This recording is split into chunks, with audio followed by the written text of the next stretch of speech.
தற்பொழுது செய்தியாளர் சல்மான் நம்மோடு இணைப்பில் இருக்கிறார். வணக்கம் சல்மான். முதலமைச்சரின் இந்த திருச்சி பயணத்தை முதற்கொண்டு திருச்சி மாநகரில் பல்வேறு போக்குவரத்து மாற்றங்களும் செய்யப்பட்டிருக்கிறது.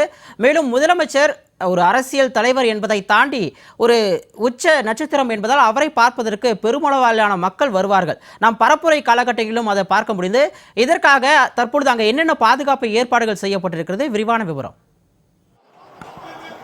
தமிழ் சினிமாவின் உச்ச நட்சத்திரமாக இருந்து தமிழக வெற்றி கழகத்தின் தலைவராக இருந்து தற்பொழுது வரலாற்று வெற்றி சாதனையை பெற்று தமிழக முதலமைச்சராக பொறுப்பேற்றிருக்கிற ஜோசப் விஜய் அவர்கள் முதல் முறையாக திருச்சி மாவட்டத்திற்கு அவர் போட்டியிட்ட 2 தொகுதிகளில் போட்டியிட்டார். அதில் ஒன்றுதான் திருச்சி கிழக்கு சட்டமன்ற தொகுதியில். அந்த தொகுதியில் வெற்றி பெற்றிருக்கக்கூடிய நிலையில் தற்போது ராஜினாமா செய்தாலும் கூட அந்த தொகுதி மக்களை சந்தித்து தனக்கு வாக்களித்த மக்களுக்கு நன்றி தெரிவிக்கும் கூட்டத்திற்காக வருகை தர உள்ளார்.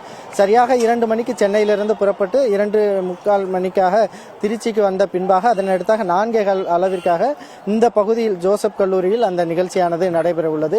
அதற்காக தற்பொழுது 5 நுழைவாய்கள் அமைக்கப்பட்டிருக்கின்றன.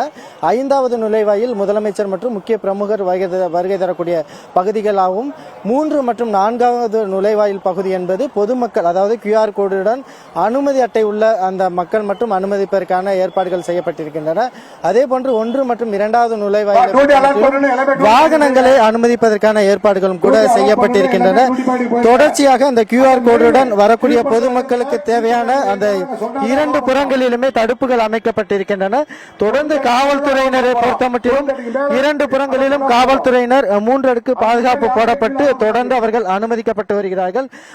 காவல்துறையினர் எந்த மாதிரியான பாதுகாப்பு பணியில் ஈடுபட வேண்டும் எனவும் உதவி ஆணையர் சூரக்குமார் தலைமையிலான அந்த காவல்துறை அதிகாரிகள் அவர்களுக்கான அறிவுறுத்தல்களும் தொடர்ந்து வழங்கப்பட்டு வருகிறது. இந்த நுழைவாயிலை பொறுத்தமட்டும் 3 மற்றும் 4வது நுழைவாயிலை பொறுத்தமட்டிலும் QR கோடுடன் கூடிய ஏற்கனவே தமிழக வெற்றி கழகத்தின் சார்பில் அறிவிப்பு வெளியிடப்பட்டிருக்கக்கூடிய நிலையில் அந்த அறிவிப்பின் அடிப்படையில் QR கோடுடன் கூடிய அனுமதி அட்டை இருந்தால் மட்டுமே அவர்களுக்கான அனுமதியானது வழங்கப்படும் எனவும் தெரிவிக்கப்பட்டுள்ளது. ஆனாலும் கூட 12:30 மணிக்கு தான் அவர்களுக்கான அனுமதியானது வழங்கப்படக்கூடிய நிலையில் தற்போதிலிருந்தே பல்வேறு மாவட்டங்களிலிருந்தும் கூட வருகை தந்திருக்கிறார்கள். தற்பொழுது சேலம் அயோத்தியப்பட்டினத்தை சேர்ந்த பவித்ரா என்ற ஒரு இளம்பெண் தனது குழந்தையை காணவில்லை, இது குறித்து புகார் அளித்தும் நடவடிக்கை எடுக்காத நிலையில் முதலமைச்சரை சந்தித்து நேரடியாக மனு அளித்து தனது கோரிக்கை வெளிப்படுத்துவதற்காக வருகை தந்திருக்கிறார். அவர்கிட்ட நம்ம கேட்கலாம், இப்போ என்ன பிரச்சனை, எதுக்காக அழுதுட்டு இருக்கீங்க? குழந்தைய காணுங்க, கேட்டா தர முடியாதுங்கிறாங்க. காலையில நான் என்ன பண்றது, முதல் பொண்டாட்டி போயிட்டால 1 வருஷத்துல, நீயும் போயிடுங்கிறாங்க. டைவர்ஸ் கொடுக்கலையே செத்து கொண்டு போடுவாங்கிறாங்க. சாகட்டுமா பிழைக்கட்டுமான்னு தெரியல. அம்மா அப்பா கேட்டாம நானும் கல்யாணம் பண்ணேன். ஏன் தப்பு தான், இப்ப நான் அனுபவிக்கிறேன். 2.5 மாசத்து குழந்தைங்க, பால் கூட்டுற குழந்தைங்க, 2.5 மாசத்து குழந்தை காணும். அவங்க அம்மா என்ன சொல்லுது, வித்து போடுவேன்னாங்க. அப்படிதான் வித்துட்டாங்களான் இருக்குது. எனக்கு இப்ப குழந்தை வேணும், இங்கே தீ குடிச்சு சாகிறேன். நான் இப்போ பண்ண எடுக்கலையே, பணம் தான் பேசுது. ஆட்சி அந்த அளவுக்கு மாறிச்சு இல்ல. ஏன்னா டிஎம்கே அவங்க ஃப்ரெண்டு, துணைத்தலைவர் அவங்க ஃப்ரெண்டா போயிட்டாங்க. அதை கேசி தான் பேச்சு பேசவே இல்லையே. 4 நாள் ஆச்சுங்க சார். தாய்ப்பால் குடிக்கிற குழந்தைங்க சார்.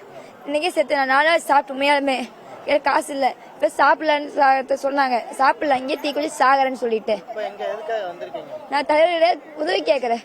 என் பையனை மட்டும் வாங்கி கொடுங்க. எனக்கு பையன் வாங்கி இங்கே செத்துருவேன். மருந்து வச்சிருக்கிறேன். தொடர்ச்சியாக ஒவ்வொரு பகுதியில் இருந்து கூட திருச்சி மட்டுமல்லாமல் பல்வேறு சேலம் உள்ளிட்ட மாவட்டங்களிலிருந்தும் கூட ஏராளமான பொதுமக்களும் அதே போன்று தாவேகா தொண்டர்களும் ஆர்வமுடன் வருகை தர தொடங்கி இருக்கிறார்கள். ஆனால் இந்த பகுதியை பொறுத்த மட்டிலும் 12:30 மணி முதலாக தான் அந்த QR கோடுடன் கூடிய அனுமதி அட்டை இருந்தால் மட்டும்தான் அனுமதிப்பதாக காவல்துறையினர் தொடர்ந்து தெரிவித்து வருகிறார்கள்.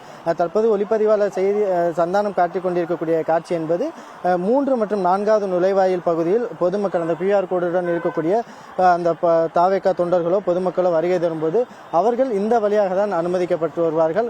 முழுவதிலுமாக 2 புறங்களிலும் தடுப்புகள் அமைக்கப்பட்டிருக்கின்றன. அதே போன்று அந்த லாக் பேரிகார்டு என்று சொல்வார்கள். ஒட்டுமொத்தமாக ஒரே நேரத்தில் பொதுமக்கள் வந்தால் அவர்களை தடுத்து நிறுத்துவதற்கான அந்த லாக் பேரிகார்டுகளும் கூட பயன்படுத்தப்பட்டிருக்கிறது. அதே போன்று போக்குவரத்து மாற்றத்தை பொறுத்த மட்டிலும் சத்திரம் பேருந்து நிலையம் உள்ளிட்ட எதிரே இந்த கல்லூரி அமைக்கப்பட்டுள்ளதால் சத்திரம் பேருந்து நிலையத்தில் வரக்கூடிய வாகனங்கள் எல்லாம் மாற்றுப்பாதையில் இயக்குவதற்காக ஏற்கனவே மாவட்ட நிர்வாகமும் அறிவிப்பு வெளியிடப்பட்டிருக்கிறது. இந்த நிலையில்தான் முதலமைச்சர் ஜோசப் விஜய் அவர்கள் பங்கேற்கக்கூடிய இந்த நிகழ்ச்சியை நடைபெறும் பகுதியை பார்ப்பதற்காகவே காலை முதலாகவே ஏராளமான பொதுமக்களும் பெண்களும் அதாவது சிறுவர் சிறுமியர்களும் கூட வருகை தரக்கூடிய காட்சிகளை பார்க்க முடிகிறது. ஒவ்வொரு பகுதியில் இருந்துமே உற்சாகமாக 12:30 மணிக்கு தான் இது போன்ற நிகழ்ச்சிக்கு அனுமதி என்றாலும் கூட ஒவ்வொரு தாவேகா தொண்டர்களும் பொதுமக்களும் கூட இதுபோன்று முதலமைச்சராக முதல் முறையாக விஜய் அவர்கள் வருகிறார், அவரை நேரடியாக பார்த்து விட வேண்டும், எப்படியாவது ஒரு ஓரத்தில் நின்றாவது நாங்கள் அவருடைய முகத்தை பார்த்து விடும் என்ற ஆசையோடு ஒவ்வொருவரும் காத்திருக்கக்கூடிய அந்த காட்சிகளை தான் நம்மால் நேரில் பார்க்க முடிகிறது. ஒருபுறம் பொதுமக்கள் மற்றும் தாவேகா தொண்டர்கள் மிகுந்த ஆர்வத்தோடு இருந்தாலும் கூட போக்குவரத்து மாற்றமும் செய்யப்பட்டிருக்கிறது. மற்றொரு புறம் காவல்துறையினரும் தொடர்ந்து காலை முதலாக பாதுகாப்பு பணிகளில் ஈடுபட்டு வருகிறார்கள். ஒவ்வொரு பகுதிகளிலும் மற்றும் 3 மற்றும் 4வது நுழைவாயில் அதீத அளவிற்காக 3 அடுக்கு பாதுகாப்பு போடப்பட்டிருக்கிறது. ஏனென்றால் ஒரே நேரத்தில் பொதுமக்கள் அனுமதி அட்டை இல்லாமல் உள்ளே வந்துவிட்டால் அவர்களை தடுப்பதற்கான முன்னேற்பாடு பணிகளும் மேற்கொள்ளப்பட்டிருக்கிறது. அதேபோன்று சிசிடிவி கேமராக்கள் மூலமாக ஒவ்வொருவருடைய நடமாட்டமும் கண்காணிக்கப்பட்டு வருகிறது. தொடர்ச்சியாக இந்த பகுதியில் மட்டுமே 300க்கும் மேற்பட்ட காவல்துறையினர் ஒவ்வொரு நுழைவாயிலும் பாதுகாப்பு பணிகளுக்காக நிறுத்தி வைக்கப்பட்டிருக்கிறார்கள்.